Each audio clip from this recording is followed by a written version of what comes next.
I am the philosophical bachelor, and today I want to talk about whether artificial consciousness is possible. Can machines become conscious, or is artificial consciousness an impossible dream? If artificial consciousness is possible, would we want to create it? This paper will attempt to answer the first question using Nicolai Hartmann's framework developed in his new Ways of Ontology, where he carries out an ontological investigation into the structure of the world. I will contrast his four ontological strata with potentially fruitful approaches in the development of artificial general intelligence and consider what is needed to remain on the right track. The answer to the second question depends on the first. To aim for artificial consciousness or to avoid it, we need to understand whether and how it can happen. Chapter 1. Hartman's Ontology.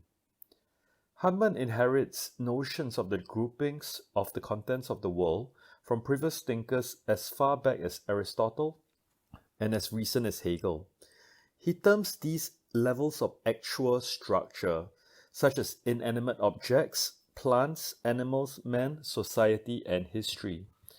By examining these contents, Hartman posits four main strata which embrace the whole sphere of the real world with a multiplicity of its ontic structures. The world can be divided into the spatial outer world and the non-spatial inner world. The spatial outer world can be further divided into two strata: inanimate things governed by physical processes and animate beings governed by biological processes. The non-spatial inner world, which is the inwardness of consciousness, is also divided into two strata, the psychic and the spiritual. To investigate the special nature of each strata, Hartman proposes that they have their own categories, with some categories cutting across the boundaries of the adjacent strata. While a being is divided in such a way into strata, there is still unity of the whole, since the strata overlap and are interrelated. For instance, the human being has psychophysical unity observable in his activity and experience. This piling up of layers of being, a superimposition of each stratum on top of each other, does not tear the whole apart. Instead, the being is a unity, a complex and stratified whole, comprehensible only through the interrelatedness of the strata. He observes that the lower strata are always included in the higher ones, but not the reverse. For an organism such as bacterium to exist, which has the first two strata of inanimate things and animate beings, it requires atoms, which belong to the first stratum of inanimate things. Atoms, however, do not require organisms to exist. In this way, a hierarchy or levels of actual structures can be developed. The lowest tier will have only the first stratum of inanimate things, such as material non-living objects such as rocks. Lower animals, such as insects, will have the first two strata of inanimate things and animate beings. Higher animals, such as dogs and dolphins, have the first three stratas, possessing psychic consciousness, though not spiritual consciousness. While even higher beings, such as man, society, and history, have all four strata, the first three plus spiritual consciousness. Hence, all things have the same bottommost stratum of inanimate things, with each higher level of actual structure containing all the lower strata in addition to the higher stratum. Chapter 2. Computationalism. The computational theory of the mind, or computationalism, posits that the mind can be understood as computer. This means that tasks of the mind can be analyzed as algorithms, which are step-by-step procedures that can be carried out by a machine. Bloch distinguishes between phenomenal consciousness and excess consciousness. According to MacDermid, phenomenal consciousness is the property a computational system has if it models itself as experiencing things. A self-model is a device that a robot or a person can use to answer questions about how it interacts with the world. Excess consciousness deals with cognitive capabilities such as reasoning, action, and speech control, capabilities more amenable to algorithmic implementations than phenomenal consciousness. Both interact. An example block gives is when perceptual information that is being accessed switches from figure to ground. Such a switch will affect the phenomenal state of the perceiver and hence the experience. Chapter 3. Comparing computational systems with Hartman's strata. To build an artificial consciousness that has spirit will require the artificial consciousness to achieve all four strata. Hartman distinguishes three levels of spirit or Geist. 1. The personal spirit representing the individual mind. 2. The objective of collective spirit exemplified by collective actions, interactions, and language. And 3. The institutionalized spirit, such as institutions, artifacts, laws, and the arts. We will limit the discussion to artificial consciousnesses achieving the first level individual consciousness, akin to the personal consciousness of an individual human being. The remaining levels may follow if a society of artificial consciousnesses subsequently form. Computers and robots, which are machines controlled by computers, meet the requirements of the first stratum of inanimate things since their microprocessors are built on silicon substrates, with the rest of the machine being a combination of plastic and metal. Computers are machines with the ability to be programmed to compute and process information through a configuration of transistors which executes logical functions. Artificial intelligence extends such computational capabilities to solve problems of the complexity of those solved by human beings, such as translating languages, medical diagnosis, or interpreting photographs. Artificial intelligences tend to be task-specific, while artificial general intelligences are artificial intelligences with general intelligence. Artificial general intelligences have an ability to generalize what it has learned to novel contexts. Artificial intelligence and artificial general intelligences are implemented via software simulations on computers or through specialized microprocessors. An artificial consciousness is an artificial general intelligence that has consciousness. Artificial intelligences, artificial general intelligences, and artificial consciousnesses, insofar as they are computers, belong to the first stratum of inanimate things. For the second stratum of animate beings, Hartman is referring to biological beings which exhibit categories such as organic structures, adaptation, and purposiveness, metabolism, reproduction, and life. Computers and robots can adapt, exhibit purposes, and are even able to self-direct, as will be discussed below. However, they do not possess organic biological structures, metabolism, reproduction, and organic life. Clearly, if we fixate on the raw materials comprising computers and robots, they do not fulfill the requirements of the second stratum. There are a few solutions, for example using organic substrates, such as integrating computers into a human being to create a cyborg, but that is then simply a conscious being using a computer much in the same way I'm using a computer now to type this essay, with a human being as the seat of consciousness. Cellular organisms can in theory be used to replace the logical operations of transistors in the microprocessors, with a massive loss of computational performance and no guarantee that it will lead us to the next stratum of psychic consciousness. Instead, a promising approach is neuromorphic systems.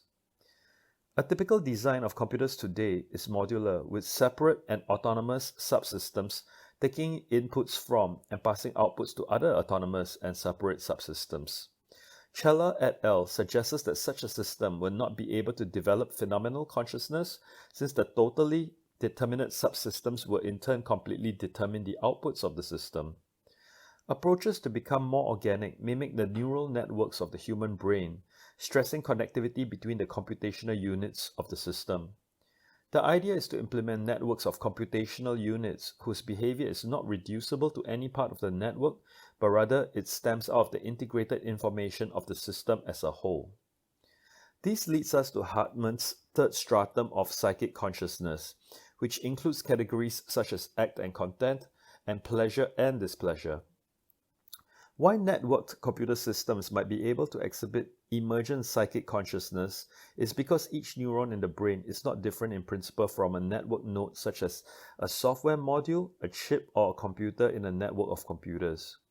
This assumption made by neuromorphic systems engineers is that while a single neuron or network node does not manifest consciousness when many are connected the way they are connected in the human brain, consciousness will arise. Is this assumption justified?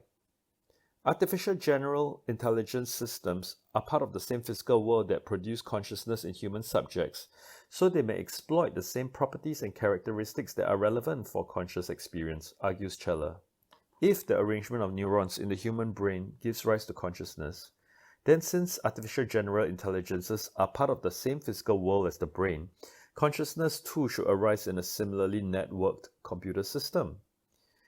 In addition, he cites Tononi's information integration theory, which hypothesizes that the degree of conscious experience is related with the amount of integrated information, since the primary task of the brain is to integrate information so that conscious states are experienced as a single integrated entity. Sensory inputs from the environment can take place via the body of a robotic artificial general intelligence through senses such as temperature, light, sound, and tactile receptors. Taking a functional reductionistic approach, this might address the act and content category where information coming from the sense receptors is integrated in the computer's central processing unit to lead to action. Mental states and consciousness refers to the consciousness of the internal and external world. For internal consciousness, self-awareness is needed. Self-awareness in a computer can come in the form of a self-model, where the system can model its own perceptual system to answer questions about how it interacts with the external world, with its own presence included in these self-models. Examples of such self-models are algorithms which output estimates plus an error range, or algorithms that have feedback loops that take into account its history to decide what to do. For instance, if temperatures exceeding X degrees cause malfunction in a robot, then its temperature sensor can warn the machine the way pain from scalding would warn a human being, corresponding to Hartman's pleasure and displeasure category. The threshold of X can even be discovered by the robot on its own in theory, since it could, with feedback loops that account for its history, realize that it has to move away should it encounter spaces exceeding X degrees, since previously such spaces caused it to malfunction. By being able to refer to itself and including the information to make decisions, it is exhibiting a degree of self-awareness. Is such a robot conscious though? If the integrated information theory is right, then such a robot will be phenomenal conscious, since information integration corresponds to conscious experience. But can this be considered spirit? According to Hartman, the categories for the spirit stratum are thought, knowledge, will, freedom, evaluation, and personality. A robot with historical feedback loops can be considered to have knowledge and through its processing demonstrate thought to make a decision. It can even be considered to have a will since it can decide to move to safety. Closely associated with freedom is creativity. Can a machine be creative? Computer programs able to compose music that are difficult to distinguish from a human composer exists since 1992. And AlphaGo's move 37 against the top Go player in 2016 was inventive and surprising. AlphaGo was trained on past games of Go, but AlphaZero, the next version of AlphaGo, teaches itself the games of chess, shogi, and Go only from their basic rules with no historical database. Unconstrained by the norms of human play, it has defeated other world champion programs in these games, including AlphaGo. It is based on a deep neural network with general-purpose algorithms that know nothing about the game beyond the basic rules. While it does not possess a general creativity, it will be hard to deny that it is creative in its play of these games. McDermott argues that if it happens that consciousness is a computational phenomenon, then a sufficiently faithful simulation of a conscious system would be a conscious system, provided it was connected to the environment in the appropriate way. Comparing Hartman's 4 strata one by one with what is possible for artificial general intelligence systems, indicate that artificial general intelligence can meet the requirements of each stratum, albeit with some modifications for the second stratum of animate beings. Hartman's new Ways of Ontology is originally written in 1949, preceding most thinking on artificial consciousness, since the first general computer, the ENIAC, was only completed in 1946. His four ontological strata, developed by careful observation of objects in the world, remain relevant for how we can understand the structure of the world. To take his ontology of emergence to the next level, we can use it to study how new systems, such as artificial general intelligences, are emerging towards becoming artificial consciousnesses, the way this paper has attempted to do. Artificial general intelligence measures up against the requirements of the four strata, and artificial consciousness is in principle possible. In that case, we need to consider if artificial consciousness is desirable. Nobel laureate Stephen Hawking has warned that full artificial intelligence could spell the end of the human race, alongside a chorus of voices including the biggest names from the technology industry, such as Bill Gates and Elon Musk. Already there are calls to ban autonomous weapons from AI and robotic researchers, such autonomy being a staging post to artificial consciousness. Now that we know that artificial consciousness is in principle possible, we will need to consider carefully if it is a threat or a positive transformation force for mankind and act accordingly. Thank you.